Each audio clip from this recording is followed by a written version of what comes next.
narito na po ang gabay patnubay prediction natin para sa mga host natin dyan sa Rise and Shine Pilipinas. Unahin natin si Dayan Querer. Siya po ay pinanganak ng Year of the Earth Dragon.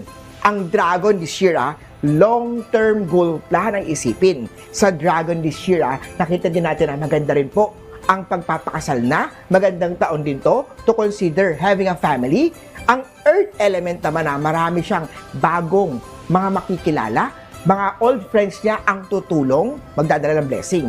Para sa love life ni Dayan Querer, tignan natin, ang baraha ng kapalaran, usapang pag-ibig. Dayan Querer, sabi ng baraha dito, King of Sword. Meron daw magpropose o manliligaw o mag-start ng isang relasyon o mag-o-offer ng panliligaw, mag-o-offer ng love relationship. Ang edad nitong taon to nasa 47, medyo may edad na ng konti, hanggang mga late 50s. Itong lalaki na to may nakita ako may possibility of letter L, M, A, G, E sa kanyang pangalan. Dayan Querer, baka may kakilala ka nito. Pag wala pa, open your heart at malay mo, ito na ang inaantay mong pag-ibig sa Year of the Fire Horse. O, para sa ating host na si Audrey Goriseta, Year of the Earth Ship. Ang Earth element maganda mag-mingle, mag-socialize, makipag-connect this year. Ang ship ang best friend ng Year of the Horse. Maganda this year si ship, si goat, na mag-baby na pinanganak ng Year of the Horse. Ano bang sinasabi sa love relationship this 2026 para kay Audrey? Kuha natin ang baraha. Audrey, ang sabi ng baraha dito this year daw talagang titibok, tatamaan ang puso mo. Nasa mid-year ito. Possible sa month of May hanggang month of September. Hindi mo pa siya nakikilala.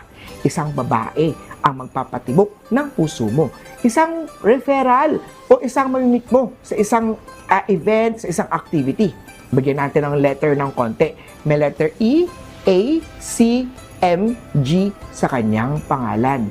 Audrey, meron na bang tinitibok ang puso mo na to?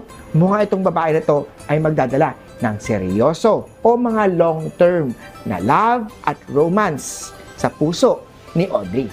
Para naman kay Fifi De Los Santos, na Year of the Wooden Dog. Ang dog is the good friend ng Year of the Horse. Magandang taon to sa mga opportunity, sa mga pera, sa mga blessing. O punta naman tayo sa baraha, love relationship ni Fifi. Fifi, ang sabi ng baraha ng kapalaran sa ngayon sa love relationship maintain yung privacy dito. Ang over pagkukwento o over na pagpo-post ng mga love relationship nyo magdadala ng mga evil eye. Kaya naman Fifi, sa love relationship, sabi ng baraha dito, maintain your privacy. Yan ang gabay, patnubay ng baraha para sa love relationship ni Fifi.